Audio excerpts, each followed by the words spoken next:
હાલો friend, જય માતાજી મિત્રો, બાપા સીતારામ. કેમ છો બધા? મજામાં? તો હર હર મહાદેવ, જય ભોળાનાથ, જય ગણપતિ દાદા. તો ગણપતિ ઉત્સવની સિરીઝ આપણે હાલી રહી છે. તો આજે પણ આપણે એક જગ્યાએ જવાનું છે. ક્યાં જવાનું છે, કયા વિસ્તારમાં જવાનું છે, કેવું ત્યાં ગણપતિ ઉત્સવ છે, કેવું લાઇટ ડેકોરેશન છે, તો જાણવા માટે, જોવા માટે બન્યા રહેજો કન્ટિન્યુ વિડીયોમાં. અને હાલો જાવી. હાલ તો મિત્રો આપણે આવી ગયા છીએ અત્યારે ઘોઘા સર્કલ કેવું લાઇટ ડેકોરેશન છે, કેવી આ ગણપત દાદાની મૂર્તિ છે. હાલો આપણે તમને દર્શન કરાવું. હાલો જોઈ દો લાઇટ ડેકોરેશન.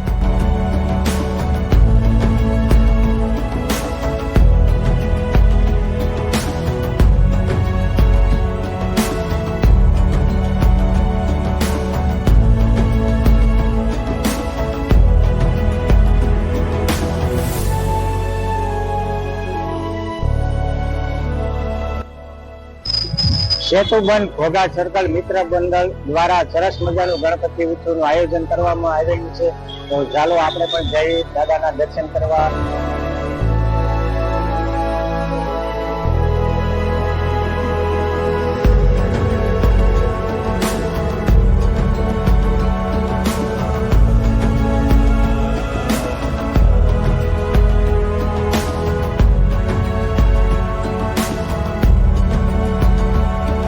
ઘોઘા સેતુબંધ મિત્ર મંડળ દ્વારા સરસ મજાનું લાઇટ ડેકોરેશન પણ કરવામાં આવી રહ્યું છે. તો હાલો તમને જણાવી દો, એવું સરસ મજાનું અહીંયા કમળના પણ ફૂલ બનાવવામાં આવી રહ્યું છે.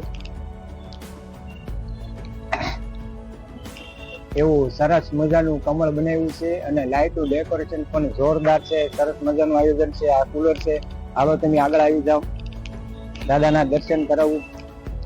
જો તમે મિત્રો જોઈ શકો છો, સરસ મજાનું લાઇટ ડેકોરેશન છે.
સરસ મજાનું લાઈવ ડેકોરેશન છે, મજા આવી રહી દર્શન કરવાની, બાપાના દર્શન કર્યા.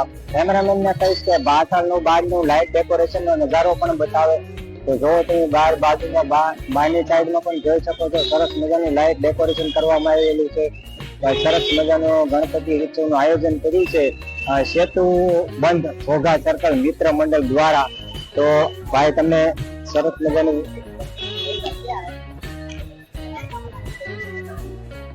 તો તમે અત્યારે જોઈ શકો છો સેતુબંધ ઘોઘા સર્કલ મિત્ર મંડળ દ્વારા હાર્દિક સ્વાગત કરે છે.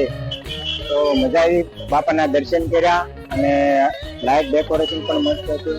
તો અત્યારે બહારનો નજારો પણ અમારા કેમેરામેન ને કહીશ કે ફરીવાર પણ બહારનો નજારો આ સાઈડ માંથી બતાવશે.